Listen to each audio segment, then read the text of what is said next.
Bapak Ibu Saudara yang terkasih dalam nama Tuhan. Selamat pagi. Puji Tuhan, pagi ini kita boleh kembali kumpul sama-sama untuk kembali menikmati berkat Tuhan. Puji Tuhan, biarlah apapun keberadaan kita saat ini, kita mau tetap bersyukur bahwa Tuhan baik. Karyanya, kasih-Nya selalu menyertai kehidupan kita. Bersyukur Dia sudah menyelamatkan kehidupan kita. Mari kita mau siapkan hati kita mau mulai ibadah kita pada pagi hari ini. Sebelumnya kita mau berdoa bersama-sama. Bapa di dalam surga, kami bersyukur dan berterima kasih Tuhan untuk pagi yang indah ini, untuk kesempatan kembali satu kali Engkau berikan kepada kami, untuk kami boleh kembali bersama-sama menikmati berkat-Mu Tuhan. Baik melalui pujian kami, melalui ibadah kami, melalui kebenaran firman-Mu. Dan kami percaya Tuhan, Engkau yang akan memberkati setiap kami. Dan kami boleh merasakan sukacita, dan kami boleh merasakan kemenangan dan damai sejahtera dari Engkau Tuhan.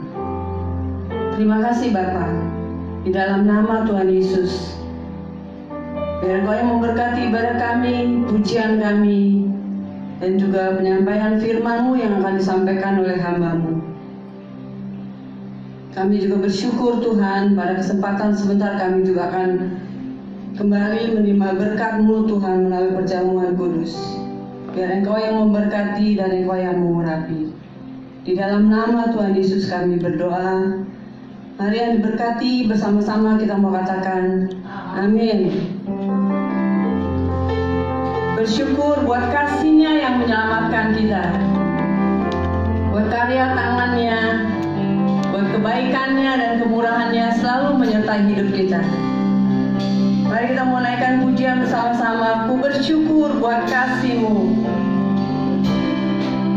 buat kasih-Mu menyelamatkan hidupku, oh Yesus, Tuhan dan Rajaku. Dengan apa akan ku balas anugerah-Mu yang ajaib?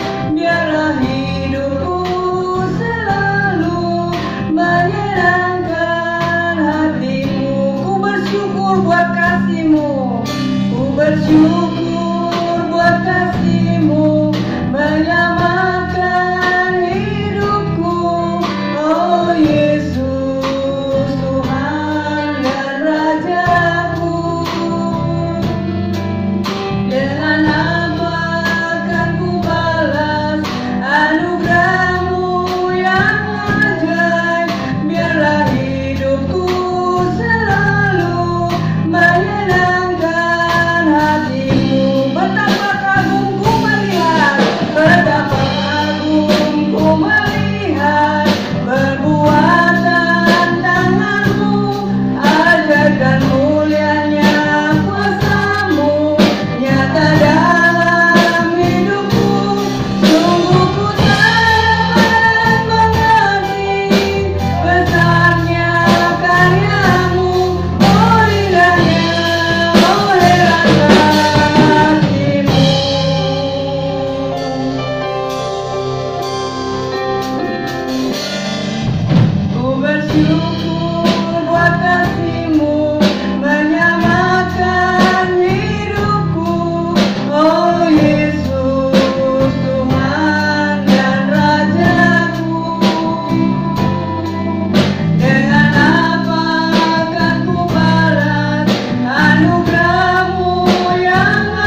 suka duka kami boleh lalui bersama dengan Engkau.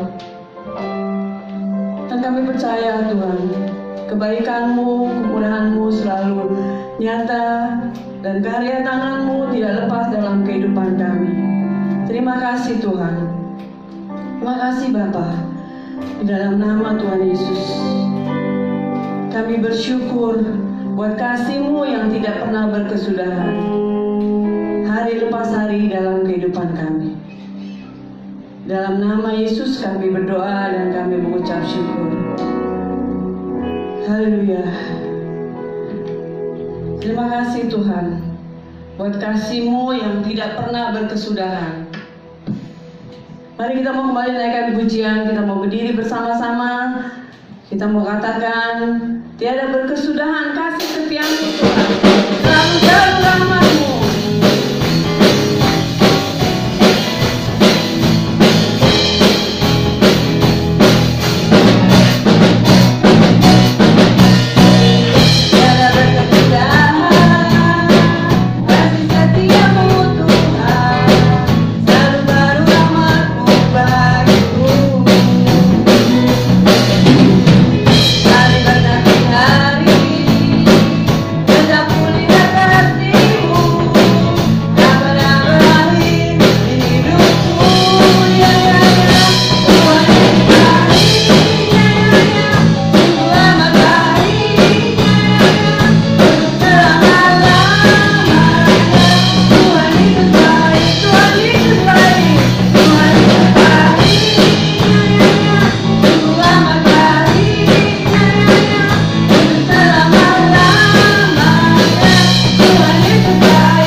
Mari kita mempersiapkan hati kita untuk menerima berkat firman Tuhan yang akan disampaikan oleh hamba-Nya. Apapun keberadaan kita saat ini, ketika kita dalam kesesakan, percaya kebaikan Tuhan,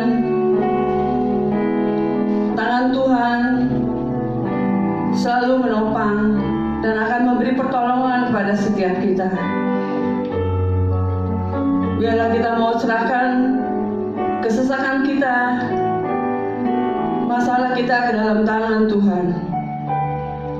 Yakin dan percaya Dia yang akan menyelesaikan setiap masalah dan pergumulan yang kita hadapi saat ini. Jika aku berada dalam kesesakan,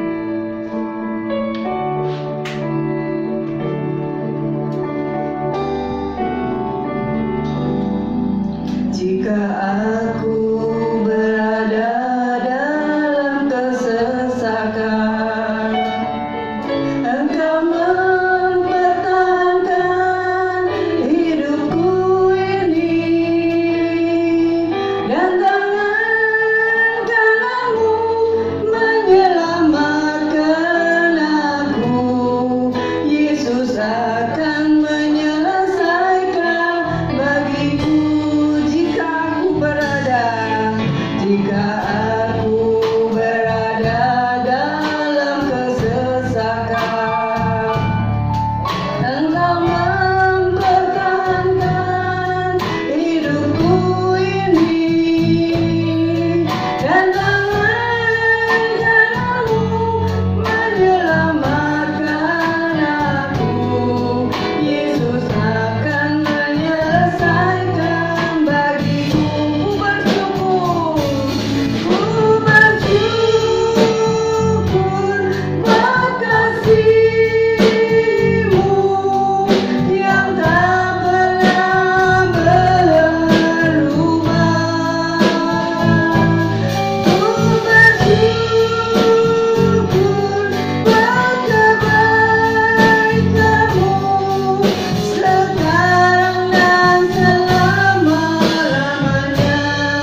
Tejo untuk membawakan kita dalam doa.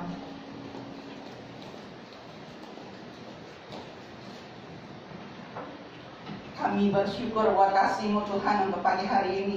Kami bersyukur kalau kami boleh mengadakan ibadah pagi hari ini. Walaupun hanya live streaming, tapi kami tetap bersyukur Tuhan. Kami percaya dan yakin Kau hadir bersama kami di sini hari ini Tuhan. Terima kasih Bapak, terima kasih. Berkati hamba-Mu, anak-Mu Tuhan. Pendeta Karmelia dengan urapan yang khusus yang daripada-Mu Tuhan. Supaya dia boleh menyampaikan isi hati-Mu Tuhan. Dan boleh menjadi berkat untuk seluruh jemaat Alberta. Terima kasih Bapak, kami serahkan hamba-Mu hanya ke dalam tangan-Mu. Hanya dalam nama Yesus kami sudah berdoa dan ucap syukur. Haleluya. Amin. Shalom Bapak Ibu Saudara. Halo. Senang sekali masih bisa bertemu dengan Bapak Ibu Saudara. Walaupun mungkin sebagian besar dari kita hanya menatap layar gadget kita masing-masing, baik bersama keluarga di rumah ataupun secara pribadi di tempat kita masing-masing. Tapi saya percaya walaupun jarak dan memisahkan kita, tetapi roh kita tetap bersatu di dalam Tuhan. Amin. Yuk kita buka Alkitab kita dari 1 Korintus 10. 1 Korintus 10 ayat yang pertama sampai yang ke-13. 1 Korintus 10 ayat yang pertama sampai yang ke-13. Saya akan membacakannya bagi Bapak Ibu Saudara semua dan bisa mengikutinya dari Alkitab kita masing-masing. Israel sebagai suatu peringatan. Aku mau supaya kamu mengetahui saudara-saudara bahwa nenek moyang kita semua berada di bawah perlindungan awan dan bahwa mereka semua telah melintasi laut. Untuk menjadi pengikut Musa, mereka semua telah dibaptis dalam awan dan dalam laut.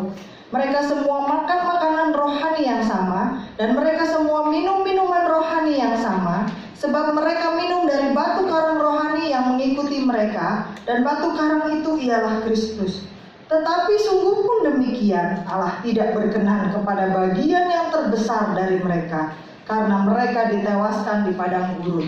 Semuanya ini telah terjadi sebagai contoh bagi kita, untuk memperingatkan kita supaya jangan kita menginginkan hal-hal yang jahat seperti yang telah mereka perbuat, dan supaya jangan kita menjadi penyembah-penyembah berhala sama seperti beberapa orang dari mereka. Seperti ada tertulis, maka duduklah bangsa itu untuk makan dan minum, kemudian bangunlah mereka dan bersukaria. Janganlah kita melakukan percabulan seperti yang dilakukan oleh beberapa orang dari mereka, sehingga pada satu hari telah tewas 23.000 orang. Dan janganlah kita mencobai Tuhan seperti yang dilakukan oleh beberapa orang dari mereka, sehingga mereka mati dipagut ular. Dan janganlah bersungut-sungut seperti yang dilakukan oleh beberapa orang dari mereka, sehingga mereka dibinasakan oleh malaikat maut. Semuanya ini telah menimpa mereka sebagai contoh dan dituliskan untuk menjadi peringatan bagi kita yang hidup pada waktu di mana zaman akhir telah tiba. Sebab itu siapa yang menyangka bahwa ia teguh berdiri, berhati-hatilah supaya ia jangan jatuh. Pencobaan-pencobaan yang kamu alami ialah pencobaan-pencobaan biasa yang tidak melebihi kekuatan manusia, sebab Allah setia, dan karena itu Ia tidak akan membiarkan kamu dicobai melampaui kekuatanmu. Pada waktu kamu dicobai, Ia akan memberikan kepadamu jalan keluar sehingga kamu dapat menanggungnya. Amin, Bapak Ibu Saudara. Bapak Ibu, kita tahu bahwa Jepang adalah negara yang seringkali dilanda bencana alam. Tsunami, banjir, gempa bumi itu udah jadi langganan di Jepang.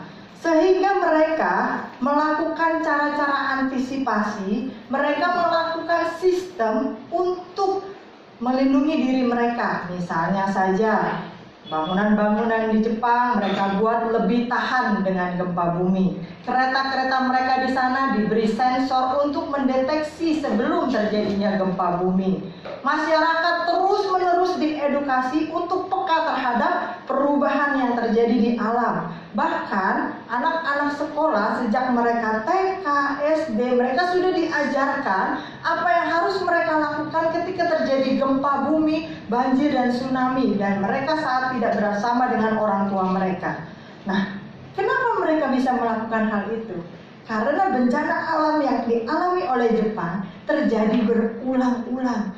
Udah dari sononya, dari generasi sebelumnya, terjadi lagi. Sehingga seolah-olah bangsa Jepang ini akrab dengan gempa bumi, dengan tsunami, dengan banjir. Nah, kalau istilah Alkitab, semua itu pencobaan-pencobaan yang biasa bagi mereka.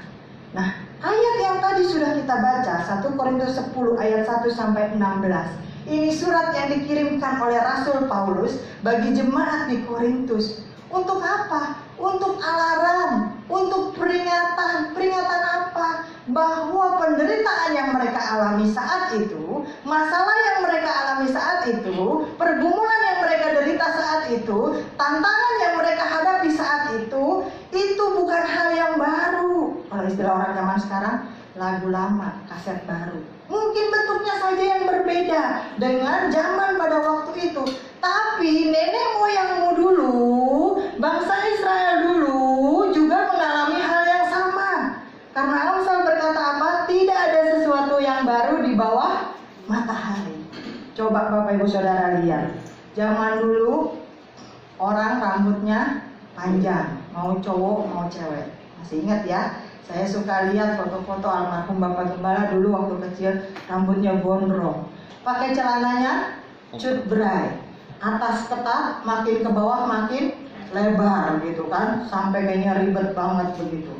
Beberapa tahun yang lalu tren itu juga terjadi lagi. Cowok-cowok mulai panjangin rambut, cuma disesuaikan. Ada bagian yang di skin, ada bagian yang dicepak, terus diuncir, mau ke belakang mau ke atas begitu kan. Celananya mulai agak ketat, yang ke bawah makin lebar. Saya ingat waktu beberapa tahun yang lalu pernah bikin celana sama Paulus, ukuran kakinya 2 kali dari lebar pahanya dia, gede banget begitu. Sejarah berulang, karena tidak ada sesuatu apapun yang baru di bawah matahari ini. Demikian kitab Amsal berkata. Nah, pertanyaannya sekarang, oke lah, kita udah tahu itu surat dikirimkan oleh Rasul Paulus untuk mengingatkan jemaat Korintus pada waktu itu. Terus kita mau ngapain baca gituan? Karena Bapak Ibu Saudara, kita sebagai Israel rohani, kita juga orang-orang yang percaya kepada Tuhan, kita juga jemaat Tuhan yang hidup pada zaman ini, kita juga bisa menjadikan mereka contoh. Kita juga bisa belajar dari mereka. Kita juga bisa mengakrabkan diri dengan penderitaan, pencobaan, masalah, tantangan yang terjadi pada waktu itu. Hanya mungkin bentuknya berbeda dengan yang kita alami di zaman kita hidup sekarang ini. Tapi pencobaan-pencobaan itu tetap pencobaan biasa.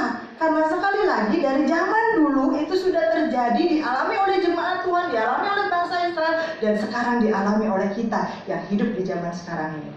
Kalau Bapak Ibu Saudara, sekarang kita masih hidup di tengah pandemi COVID-19. Namanya COVID-19, Coronavirus 2019. Tapi kalau Bapak Ibu Saudara Google, pandemi yang terjadi di dunia ini bukan hanya kali ini saja, sudah sering terjadi. Sekali lagi Amsal berkata apa? Tidak ada sesuatu yang baru. Bahkan pandemi saja berulang terjadinya. Bukan hanya fashion, bukan hanya sejarah. Nah, ya oke lah kita tahu. Tapi sekarang pendeta, sekarang ini saya lagi bokek, usaha saya nggak bisa jalan. Saya di PHK dari kantor tanpa pesangon. Usaha saya ditutup. Saya nggak bisa bayar uang sekolah anak saya nggak bisa memenuhi kebutuhan keluarga saya. Iya, tapi pendeta, saya sakit bertahun-tahun nggak sembuh-sembuh. Dokter dari Sabang sampai Merauke semuanya udah saya datangi. Bahkan pergi ke luar negeri udah saya datangi. Tapi penyakit saya nggak sembuh juga. Iya, tapi pendeta, rumah tangga saya lagi nggak harmonis. Lihat tuh, suami saya ringan tangan. Ringan tangannya bukan rajin ngebantu pekerjaan rumah tangga, tapi rajin ngegaplokin istri 3 kali sehari sesudah makan. Lihat tuh anak-anak saya tidak taat sama orang tua. Lihat tuh istri saya ngomel melulu, semuanya serba salah. Suasana di rumah seperti neraka. Bapak Ibu Saudara, percayalah, bukan hanya kita yang mengalami hal-hal seperti itu. Sekali lagi, itu bukan hal yang baru. Jemaat Tuhan juga sudah pernah mengalaminya. Bangsa Israel juga sudah pernah mengalaminya. Lalu ketika kita mengalaminya saat ini, mungkin kita berteriak, Tuhan, katanya Engkau baik. Tadi kita udah nyanyi, Tuhan Yesus baik, tangannya sambil digoyang-goyang. Itu cuma lagu, buktinya mana dalam hidup saya? Tuhan penyembuhku, buktinya saya sakit kok nggak sembuh-sembuh. Tuhan akan memelihara, mencukupi kebutuhan kita. Buktinya dompet saya kosong melulu, rekening saya nol, dan tagihan kartu kredit saya nggak bisa bayar. Listrik, air, telepon terancam diputus. Belum lagi sewa rumah yang saya harus perpanjang dan saya nggak bisa bayar. Mana buktinya? Tuhan itu di mana ketika saya berdoa? Tuhan itu seolah-olah menutup telinganya, memalingkan wajahnya dari air mata saya. Di mana Tuhan ketika saya menderita? Di mana Tuhan ketika keluarga saya meninggal karena COVID? Di mana Tuhan ketika saya perlu membayar uang sekolah anak saya? Di mana Tuhan ketika saya berteriak, Tuhan, aku tidak kuat lagi? Bapak Ibu Saudara, satu hal yang perlu kita yakini, bahwa Allah itu selalu baik. God is good all the time. All the time, God is good. Lalu apa gunanya sebuah penderitaan, masalah, tantangan, pergumulan di dalam hidup kita? Karena Dia ingin mengajar kita, Bapak Ibu Saudara. Saya percaya kita semua yakin tidak ada hal-hal baik dihasilkan dari cara-cara yang gampang. Tidak ada mental yang tangguh dihasilkan dari hal-hal yang sederhana. Oleh sebab itu kita buka Ulangan 32 ayat yang ke-11. Ulangan 32 ayat yang ke-11. Saya minta tolong Saudara Andreas untuk membacakannya bagi kita.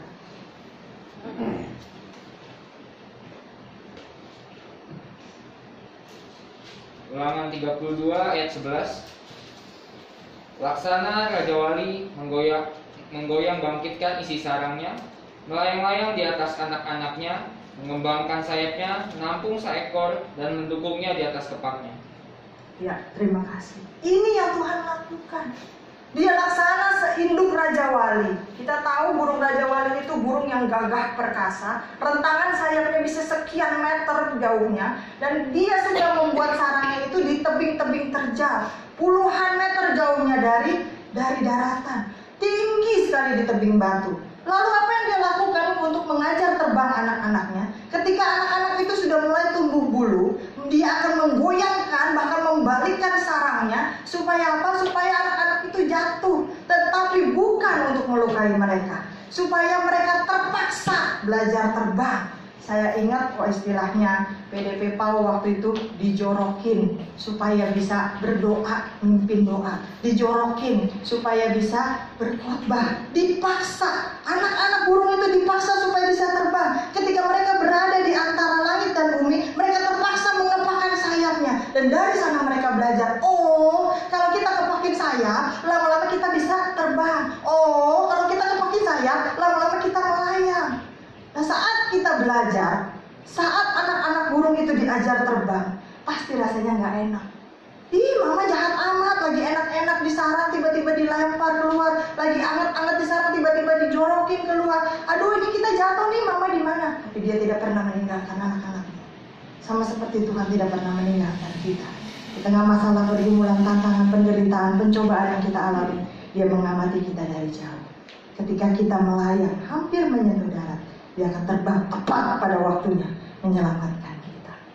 Bapak Ibu Saudara, pada waktu umur 4 tahun, saya mengajar anak saya yang besar, Moses, untuk main sepeda roda 2. Sebagian orang waktu itu bilang, masih kekecilan, 4 tahun, nanti aja umur 6 tahun.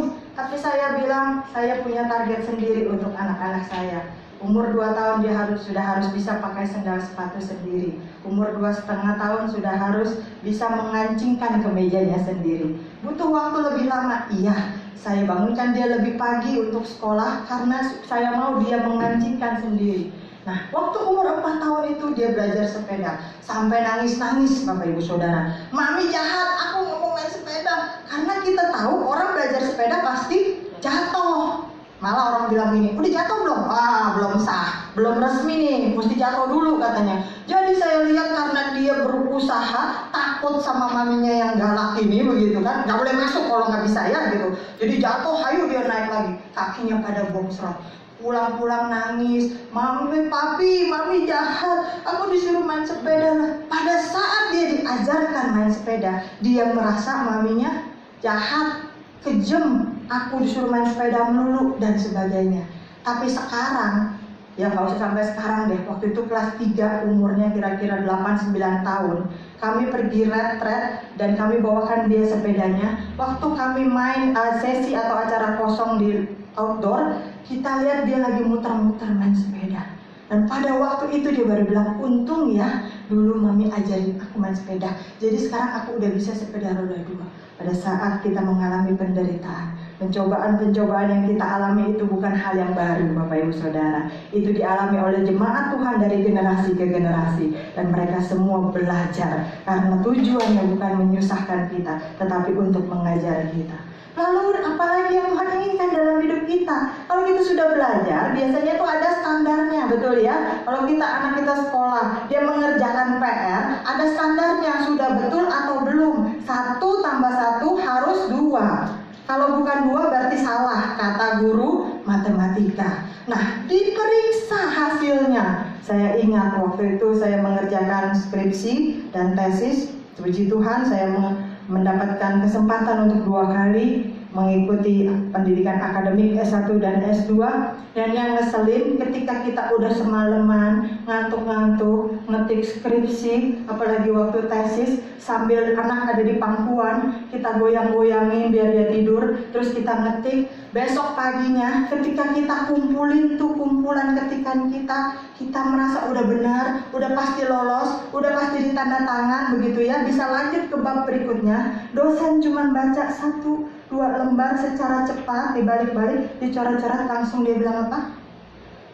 Ulang lagi, perbaiki. Rasanya bagaimana pada waktu itu? Weselnya minta ampun, pinnya teriak gitu kan, Bu, Pak, nggak tahu ini ngetiknya semalaman, udah capek, ini udah bener ini referensinya semua, apalagi sih maunya. Waktu kita diperiksa, kita rasanya nggak enak. Bapak Ibu kalau punya kendaraan yang mogok atau nggak bener, kita bawa ke bengkel. Waktu mekanik periksa, kita deg-degan, rasanya nggak enak. Aduh, ada yang mesti diganti nggak nih? Aduh, ini oli berapa duit nih harganya nih? Aduh, apalagi nih yang rusak nih? Aduh, biayanya berapa nih? Waktu kita sakit, kita diperiksa ke dokter, rasanya juga deg-degan. Nggak ada kita yang teriakan, yeay ke dokter lagi, asik yuk ketemu dokter. Nggak ada, kita deg-degan menanti. Aduh, kata dokter kenapa nih jantungnya nih? Aduh, ini perut nggak enak nih, ntar apa nih katanya? Ini kaki kok sakit melulu. Kita mengalami penderitaan, kita mengalami masalah, pencobaan, tantangan, supaya hidup kita ini diperiksa sama Tuhan. Diperiksa buat apa? Udah sesuai belum dengan standarnya Tuhan? Udah sesuai belum dengan yang Tuhan mau? Yuk kita lihat Yakobus 1 ayat 2 sampai yang ketiga. Yakobus 1 ayat 2 sampai yang ketiga. Saya minta tolong Ibu Iran untuk membacakannya bagi kita semua. Yakobus 1 ayat 2 sampai yang ketiga. Yakobus 1 ayat 2 sampai dengan yang ketiga. Ya. Saudara-saudaraku, anggaplah sebagai suatu kebahagiaan apabila kamu jatuh ke dalam berbagai-bagai pencobaan. Sebab kamu tahu bahwa ujian terhadap imanmu itu menghasilkan ketekunan. Ya, terima kasih. Nah, ini yang harusnya kita rasakan. Waktu Tuhan periksa kita, jangan ngomel, Tuhan ngapain sih bikin susah aja hidup ini? Tuhan ngapain hidup? Pokoknya aku udah kasih persembahan buat gereja, aku udah lakukan semuanya, udah aku benar. Amsal berkata apa?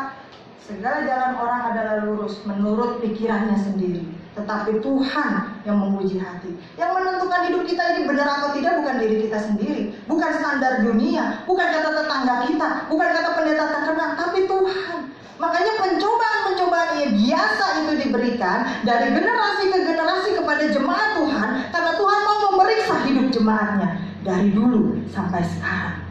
Lalu kita harus merasa sukacita, tenang aja kita diperiksa sama Tuhan. Kenapa? Karena kalau Tuhan yang periksa, Dia tidak menghakimi kita. Dia tidak cuma bilang salah, lalu kita ditinggalkan begitu saja. Tidak, Dia akan mengoreksi kita, Dia akan memperbaiki hidup kita. Setelah Dia menemukan kelemahan kita, setelah Dia menemukan dosa kita, setelah Dia menemukan kekurangan kita, Dia akan tetap berjalan mendampingi kita supaya kita diperbaiki, supaya kita dikoreksi, supaya supaya kita dibetulkan. Dia tidak meninggalkan kita dalam keadaan seperti itu, hanya menunjukkan borok kita saja. Tidak. Satu kali Bapak Ibu Saudara, ada seorang pemuda, dia mengendarai sebuah mobil Ford.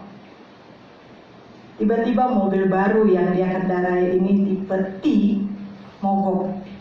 Pemuda ini sedikit tahu tentang mesin. Otomatis dia buka kap mesinnya, dia coba periksa kiri kanan ini itu segala macam, dia periksa. Tapi mobilnya tetap mogok, tetap nggak mau hidup juga. Lalu kemudian dia mencoba cari bantuan, kasih tanda segala macam, tapi nggak bisa juga. Nggak ada orang yang mau berhenti untuk menolong dia. Lalu satu kali dia melihat ada sebuah mobil yang lumayan bagus. Di dalamnya ada bapak-bapak yang pakaian terlente necis. Dia nggak kasih tanda. Nggak bakal ngerti lah soal mesin, nggak bakal mau turun ngebantu lah. Tapi mobil itu menghampiri dan berhenti. Kemudian bapak ini turun sambil merapikan pakaiannya. Dia bilang, ada apa? Mogok Pak. Oh, boleh saya lihat? Setengah ragu, tapi karena ingin bersikap ramah, dia tetap bilang, ya boleh Pak. Tadi juga udah saya kutak-kutik, tapi tetap nggak bisa. Saya sedikit tahu sih tentang mesin. Kalau boleh saya coba? Ya udah, coba aja. Dia pikir nggak ada ruginya juga, begitu kan? Bapak ini membuka pakaian yang bagus, dia taruh, dan kemudian dia gulung lengan bajunya, dan kemudian dia kutak-kutik sedikit, dan dia bilang, coba hidupkan. Brum, mobil itu langsung hidup. Pemuda ini otomatis terkagum-kagum. Wah, terima kasih ya Pak ya. Oh, tadi udah saya kutak-kutik berjam-jam nggak bisa juga. Bapak nggak sampai 5 menit kok bisa.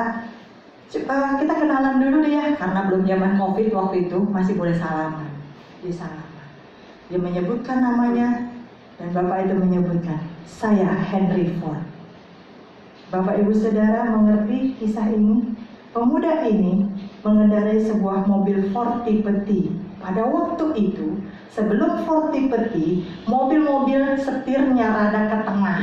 Makan tempat banget begitu ya, di tengah begitu kan. Nah, Ford tipe T ini adalah tipe Ford yang pertama kali diciptakan dengan setir di samping kiri. Otomatis ketika mobil tersebut rusak, yang bisa memperbaiki adalah penciptanya, yaitu Henry Ford. Lalu hubungannya dengan hidup kita apa? Setelah Tuhan menemukan kesalahan kita, dosa kita, borok kita, Dia tidak meninggalkan kita. Dia mengoreksi kita, memperbaiki kita. Cuma Tuhan yang bisa, karena Dia yang menciptakan hidup kita. Dia yang paling mengerti kita, Dia yang paling tahu kita, bahkan lebih mengenal kita daripada diri kita sendiri. Dia tahu sampai kedalaman hati kita. Mazmur 119 ayat 71 sampai 72. Saya minta tolong saudari Amel untuk membacakannya. Mazmur 119 ayat 71 sampai 72.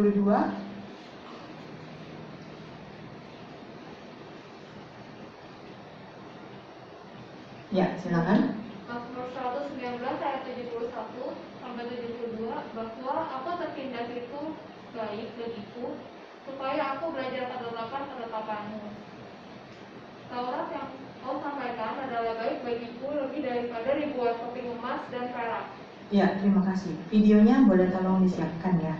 Nah ini, ketika kita diperiksa, kita dikoreksi, kita diberitahu, ini harusnya yang kita alami. Tertindas itu baik, Bapak Ibu Saudara, ketika kita periksa ke dokter, lalu kemudian kita ingin tahu hasilnya apa. Ketika kita periksa ke lab, kita diambil darah, kita disuruh tunggu 3 jam, 4 jam, kita kepingin tahu hasilnya apa. Waktu kita bawa mobil kita, motor kita, setelah diperiksa oleh mekanik, kita kepingin tahu hasilnya apa. Nah, ketika hidup kita diperiksa oleh Tuhan, ketahuan hasilnya apa. Tuhan mengoreksi hidup kita, Tuhan memperbaiki hidup kita. Lalu setelah Tuhan memperbaiki kita, mau ngapain lagi? Nah, penderitaan itu gunanya juga untuk melindungi kita dari hal-hal yang lebih buruk. Masa sih menyusahkan hidup? Coba kita lihat video singkat berikut ini. Mas, thank you.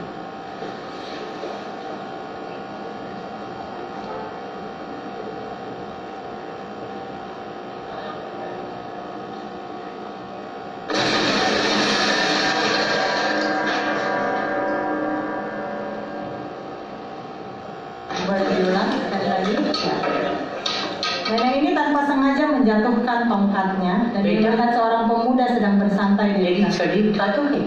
Anak muda, boleh tolong ambilkan tongkat saya? Oh, tentu saja, Nek. Tapi dia tidak melakukannya.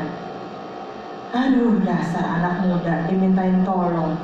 Udahlah, aku ambil saja. Tapi kita lihat apa yang terjadi, Bapak Ibu Saudara.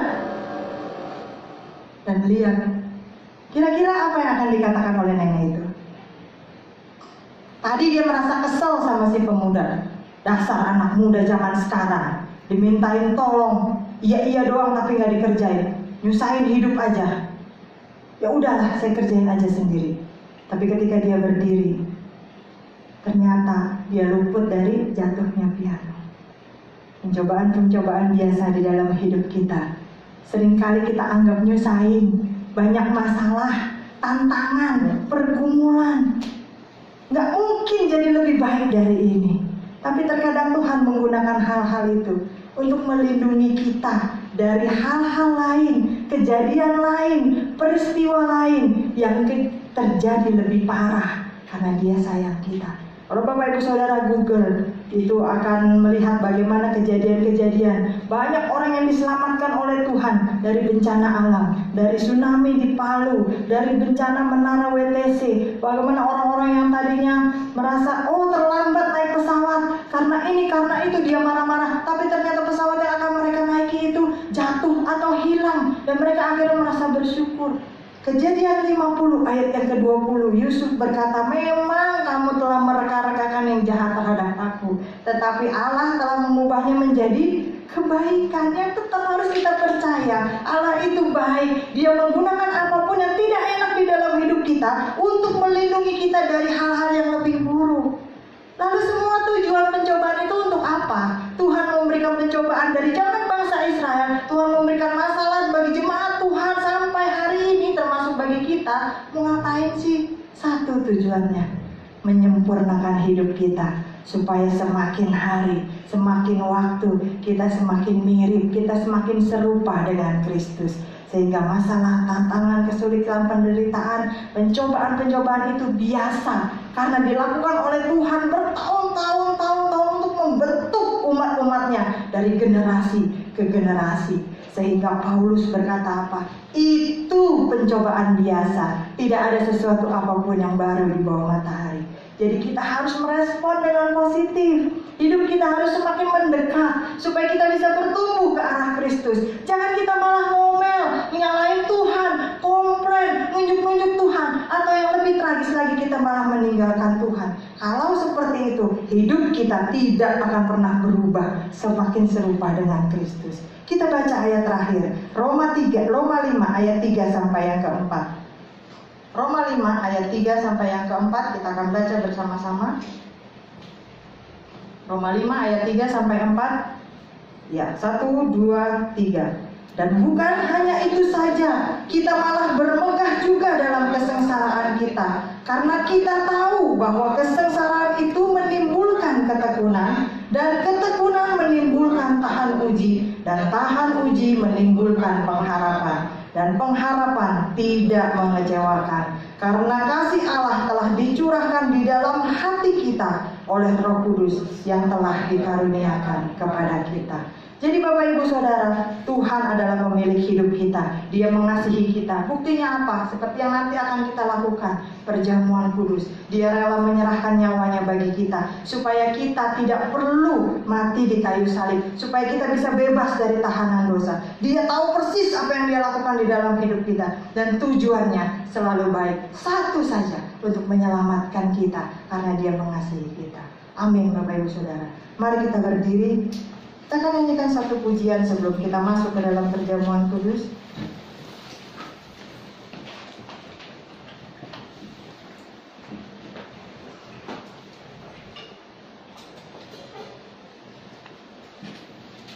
Saat ku dalam kesesakan, dan ku harap hanya Kau Tuhan.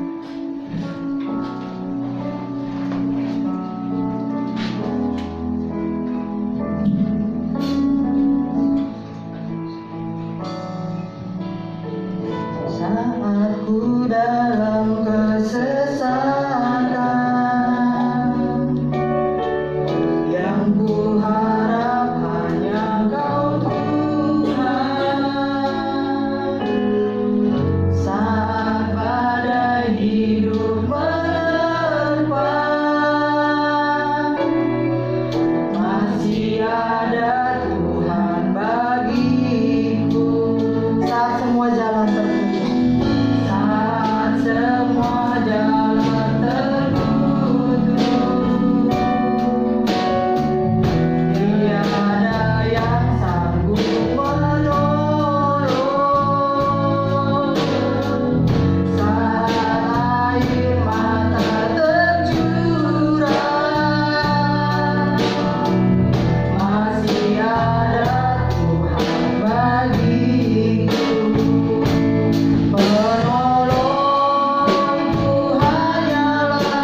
penyakit, apapun yang terjadi di dalam hidup kami, semua itu hanyalah pencobaan biasa yang Tuhan kirimkan dari generasi ke generasi. Dari ribuan tahun yang lalu, bahkan sejak umat pilihan-Mu bangsa Israel, sudah Tuhan ajarkan, sudah Tuhan lakukan untuk membentuk kami semakin serupa dengan apa yang Tuhan mau. Ampuni kami Tuhan kalau selama ini kami komplain. Ampuni kami Tuhan kalau selama ini kami merasa menjadi orang yang paling menderita di dunia ini. Ampuni kami Tuhan kalau selama ini kami selalu membanding-bandingkan kesusahan kami dengan orang lain. Bahkan kami menolak Tuhan, bahkan kami menghujat Tuhan, kami menghina Engkau. Katanya Tuhan itu baik, mana? Katanya Tuhan itu pembuat mujizat, mana? Katanya Tuhan itu pemelihara hidup kami, mana? Ampuni kami Tuhan. Kami mengerti bahwa semua pencobaan-pencobaan itu biasa yang dialami oleh semua jemaat Tuhan. Karena tidak ada sesuatu apapun yang baru di bawah matahari ini. Bahkan termasuk pandemi yang masih melanda seluruh dunia saat ini. Tidak ada sesuatu yang baru. Dan Tuhan tetap menyertai. Karena semua terjadi untuk membuat kami belajar.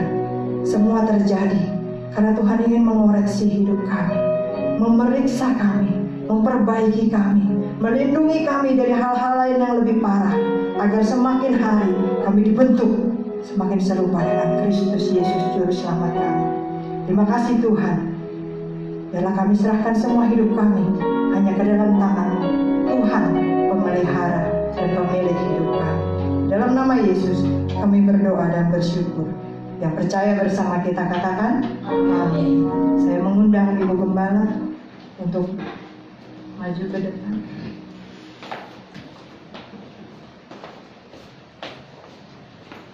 Kita sama-sama berdoa. Tuhan Yesus, kami bersyukur dan berterima kasih untuk pagi yang indah, pagi yang cerah yang Tuhan berikan kepada kami.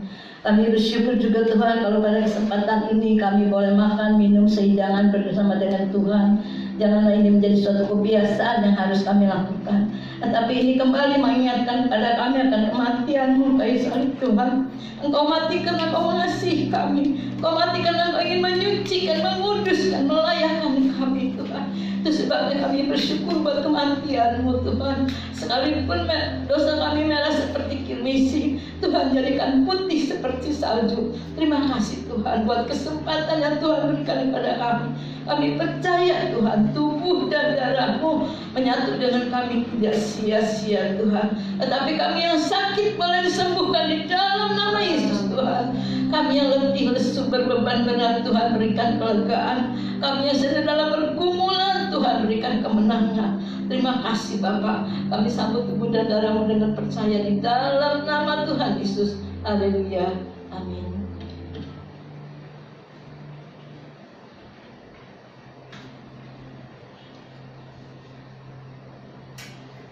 Saya persilakan saudara-saudara boleh mengambil satu-satu maju ke depan.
Pentingnya perjamuan kudus bagi kita.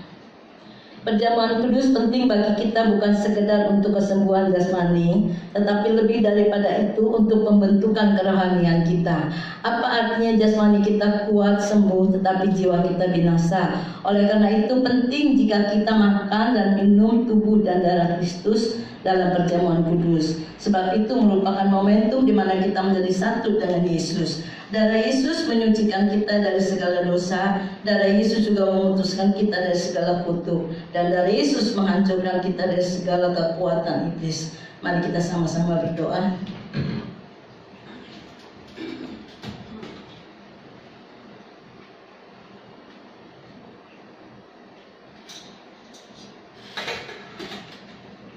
Tuhan Yesus, kami bersyukur dan berterima kasih. Kami akan sambut tubuh dan darah-Mu Tuhan yang menyatu dengan kami, karena kami percaya Tuhan, tubuh dan darah-Mu Tuhan menyucikan kami dari segala dosa-dosa kami. Bahkan tubuh dan darah-Mu Tuhan juga menghancurkan segala kekuatan iblis, dan darah dan tubuh-Mu juga Tuhan membuat kami terlepas dari segala kutuk Tuhan. Terima kasih Bapa. Di dalam nama Yesus kami berdoa dan bersyukur. Haleluya. Amin.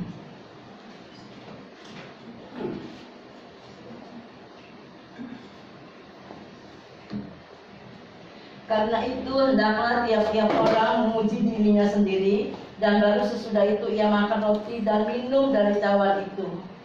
Karena barang siapa makan dan minum tanpa mengakui tubuh Tuhan, ia mendatangkan hukuman atas dirinya. Jadi barang siapa dengan cara yang tidak layak makan roti atau minum cawan Tuhan, ia berdosa terhadap tubuh dan darah Kristus.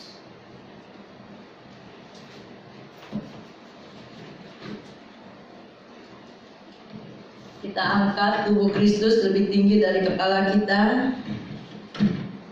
Tuhan, kami percaya darah-Mu menyucikan kami dari segala dosa. Kami percaya Tuhan, darah-Mu juga melepaskan kami dari segala kutuk-kutuk Tuhan. Itu sebabnya kami percaya juga Tuhan, kalau saat ini kami memakan, kami yang letih lesu diberikan kekuatan yang baru Tuhan. Kami yang dalam pergumulan diberikan kemenangan Tuhan. Kami yang sakit juga Tuhan sudah sembuhkan. Di dalam nama Tuhan Yesus kami sambut tubuh dan darah-Mu Tuhan. Ketika mereka sedang makan, Yesus mengambil roti, mengucap berkat, memecah-mecahkannya, lalu memberikannya kepada murid-muridnya dan berkata, "Ambillah, makanlah, inilah tubuhku." Kita makan bersama-sama dalam nama Tuhan Yesus.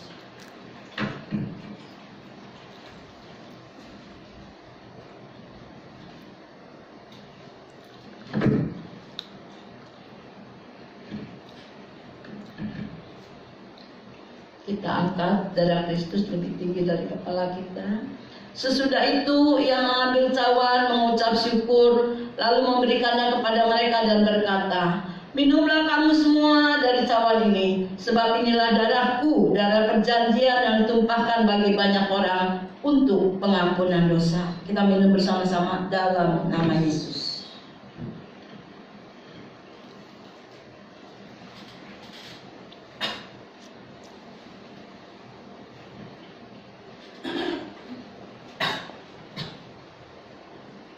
Saya minta di atas saya untuk mengucapkan syukur.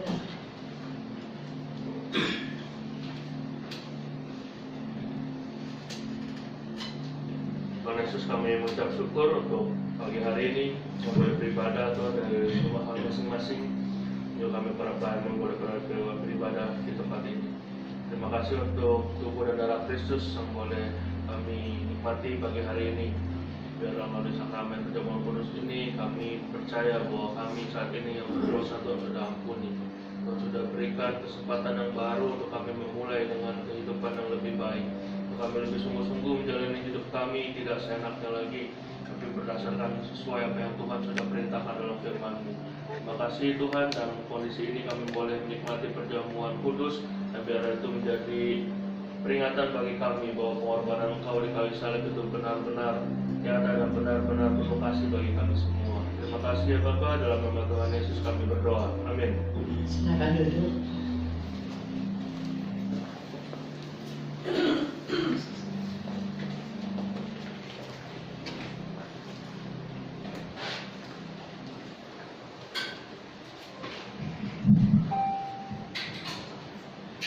Puji Tuhan, kalau kita sudah menikmati berkat firman Tuhan dan juga kita menikmati berkat perjamuan kudus, biarlah kita mau percaya seperti janji firman-Nya, penderitaan-penderitaan yang kita alami itu adalah pencobaan biasa.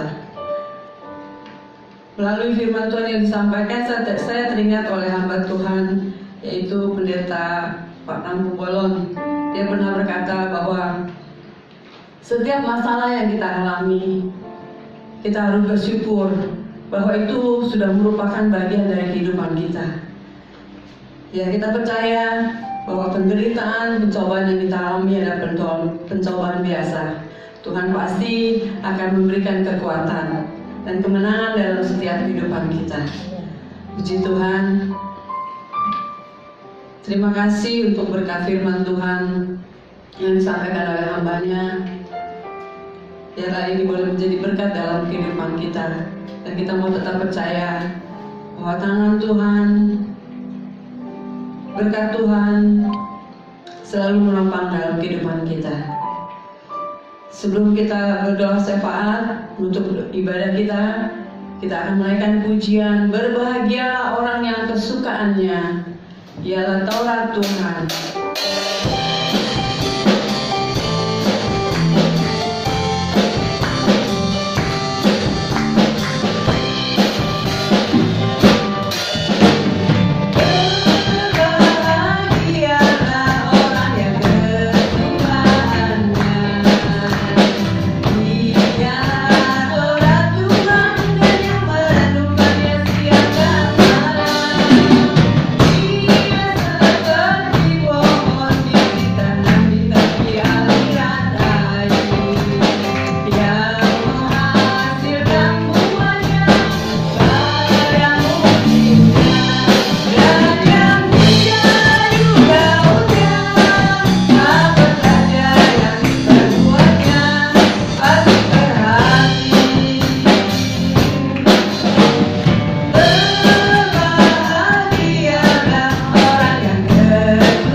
Mari kita berdoa.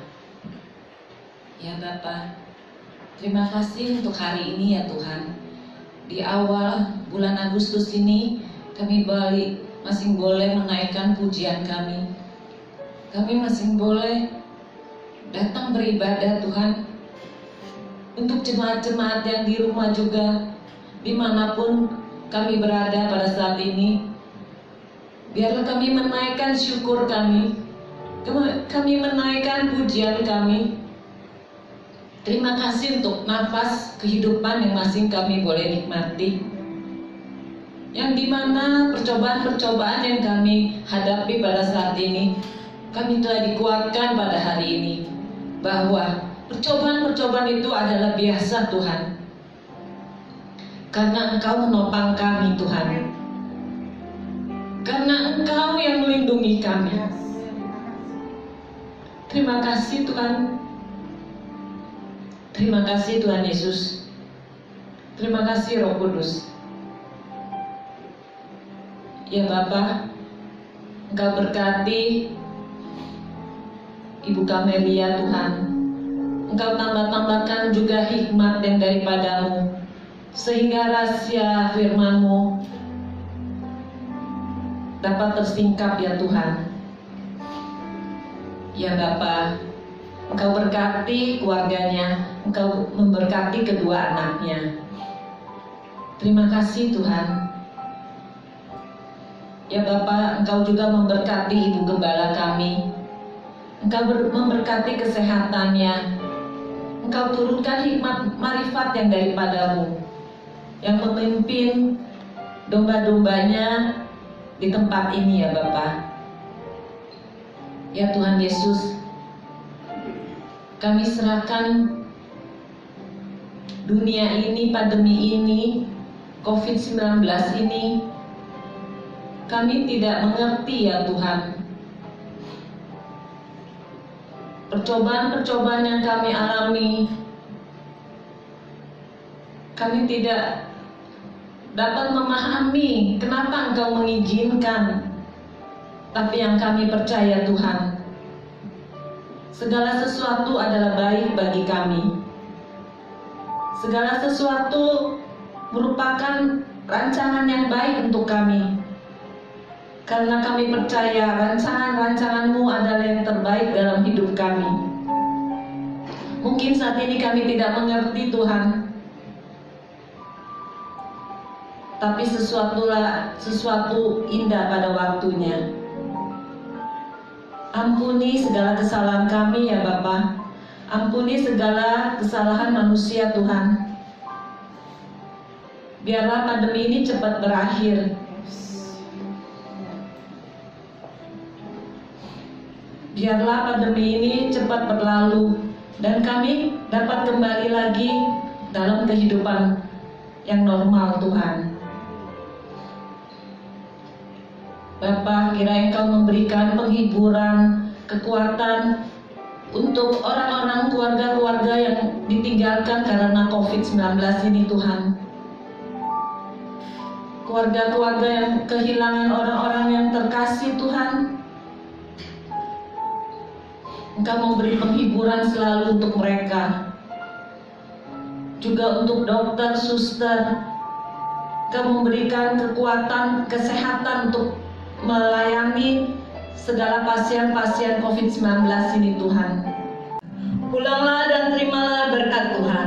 Turunlah kiranya atas saudara-saudara semua kasih, karunia, dan damai sejahtera dari Allah Bapa, pengampunan dan kasih sayang dari Tuhan Yesus Kristus, penghiburan, penyertaan, bahkan pimpinannya dalam kuasa Roh Kudus memimpin kita sekalian, mulai saat ini sampai Maranatha Tuhan Yesus datang yang kedua kali.